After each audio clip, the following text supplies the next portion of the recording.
Notre invité ce matin, Laurent Saint-Martin, ministre chargé du commerce extérieur. Bonjour Laurent Saint-Martin. Bonjour à vous. On va parler avec vous ce matin droits de douane et budget, mais d'abord cette proposition choc de la Cour des comptes hier, ajuster les remboursements de la sécurité sociale en fonction des revenus. Est-ce qu'il faut le faire ?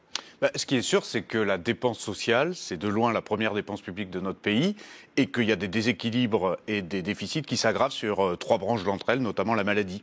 Et donc, je pense que les recommandations de la Cour des comptes sont souvent à entendre avec attention dans ces moments-là. Ce qui est sûr, c'est qu'on ne peut pas laisser déraper notre déficit social comme cela de façon éternelle dans notre pays. On écoute la sécurité sociale, on applique ses recommandations. Vous êtes pour ?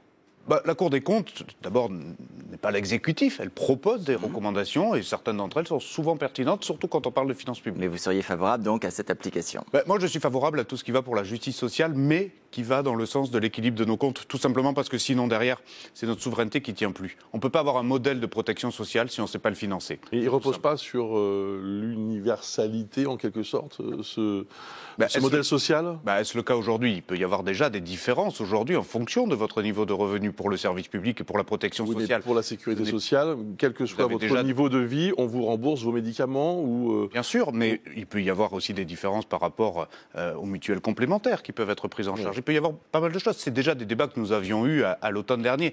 Mais encore une fois, Bruce Toussaint... L'ordonnance de 45, elle tient quand même depuis... Mais on peut tout à fait respecter l'universalité d'accès aux soins et de protection sociale dans notre pays et prendre en considération les besoins et les capacités de contribution de chacun. C'est plus de l'universalité, c'est autre chose.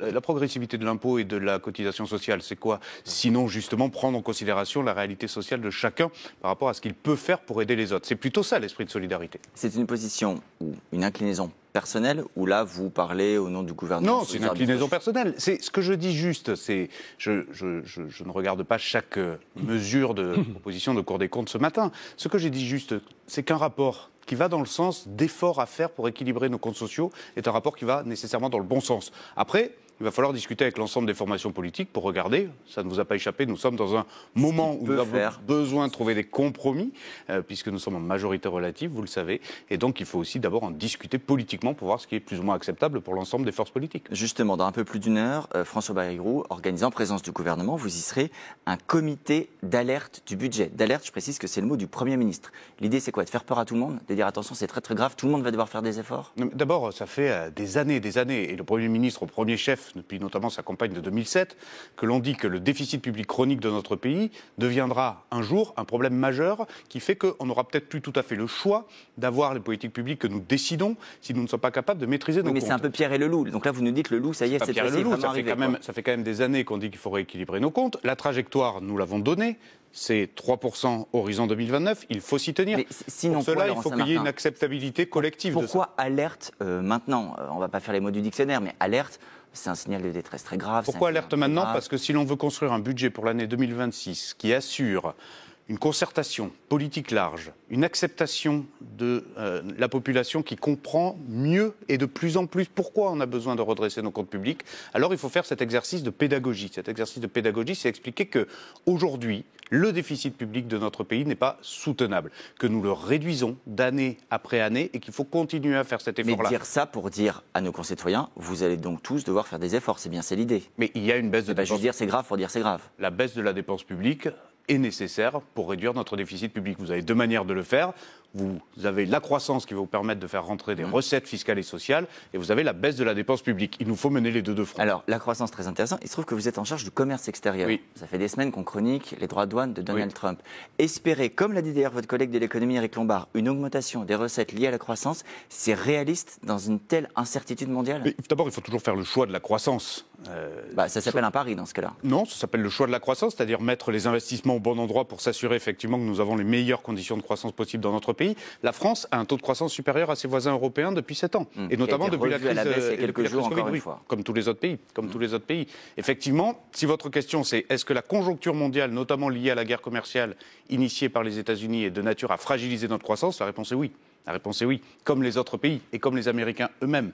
C'est pour ça que nous avons une position très hostile à toute guerre commerciale et que nous, notre objectif avec la Commission européenne, c'est bien de ramener à la raison une situation qui aujourd'hui a des effets inflationnistes et surtout des effets récessifs. Et donc nous ne voulons pas effectivement qu'il puisse y avoir plus de révision de croissance à la baisse. Nous voulons au contraire qu'on puisse la consolider. Ça sera aussi une des conditions nécessaires de la réduction de notre déficit. Il y a la croissance et puis il y a donc effectivement les économies.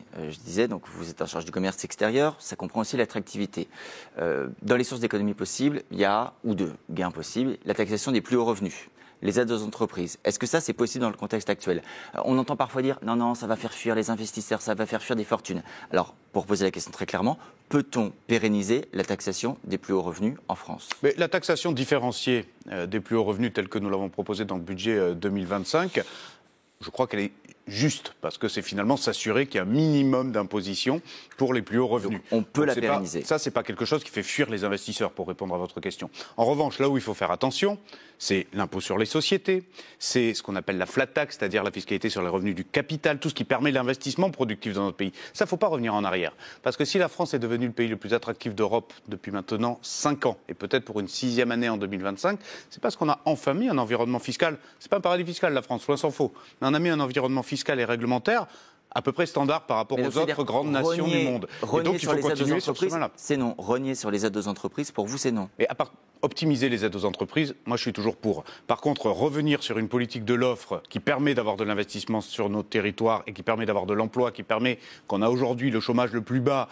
depuis maintenant près de 40 ans, notamment celui des jeunes, eh ben, je crois que c'est quand même quelque chose qu'il faut non seulement saluer, mais préserver. Donc attention à l'outil fiscal, on a déjà eu ce débat à de multiples reprises dans ce pays, attention à l'outil fiscal. Je comprends que par moment on demande des efforts de contribution exceptionnels, ça a été fait notamment sur le budget 25, mais je sais que Éric Lombard y est particulièrement attentif. On ne doit pas non plus casser une politique d'attractivité qui a permis de créer de l'emploi dans notre pays depuis 5 ans. Et on entend votre message parce qu'on est aussi en période de débat au sein du gouvernement pour que chacun défende ses intérêts ou les intérêts auxquels il croit. La question de la censure, vous êtes bien placé pour connaître ce problème. Vous avez fait partie du gouvernement Barnier, ministre du Budget, qui est tombé sur un budget. Hier, à votre place, l'insoumis Éric Coquerel dit « on est prêt à déposer une motion de censure ». Le RN dit la même chose. Vous la voyez arriver, cette censure? Bon, que les insoumis disent qu'ils vont censurer, rien de neuf sous le soleil, c'est un réflexe pavlovien, quel que soit le débat et quel que soit le sujet. La question qu'il faut se poser, c'est est-on prêt à prendre le risque de l'instabilité politique dans un moment où la conjoncture mondiale et ce que nous voyons aujourd'hui en Europe permet de faire. Moi, je crois que la pire des erreurs dans la période que nous vivons aujourd'hui serait l'instabilité politique ajoutée à l'instabilité économique et commerciale. Nous avons besoin dans notre pays de stabilité. Nous avons besoin de stabilité institutionnelle, nous avons besoin de stabilité économique, nous avons besoin de stabilité fiscale. Nous avons besoin de montrer que pour les 2 ans qui viennent, que jusqu'en 2027, ce gouvernement non seulement s'occupe des finances publiques, mais aussi soutient la Commission européenne dans un rapport de force qui se construit avec les autres grandes nations du monde sur un sujet commercial que sont les droits de douane. Et pour cela, nous ne pouvons pas changer de gouvernement tous les 2 à 3 mois. Si je vous dis ça, c'est pas pour rester bien sur mon siège. Hein. Je vous l'avais dit, je crois que j'ai fait partie d'un gouvernement qui a démontré qu'il savait rester clair dans ses convictions jusqu'à se faire censurer. Mais je crois que si les oppositions aujourd'hui faisaient le choix et prenaient le risque de l'instabilité politique par la censure, ce serait un choix coupable et ce serait un choix extrêmement dangereux pour l'avenir de notre pays. Merci beaucoup, Laurent Saint-Martin. Merci, Adrien Gin.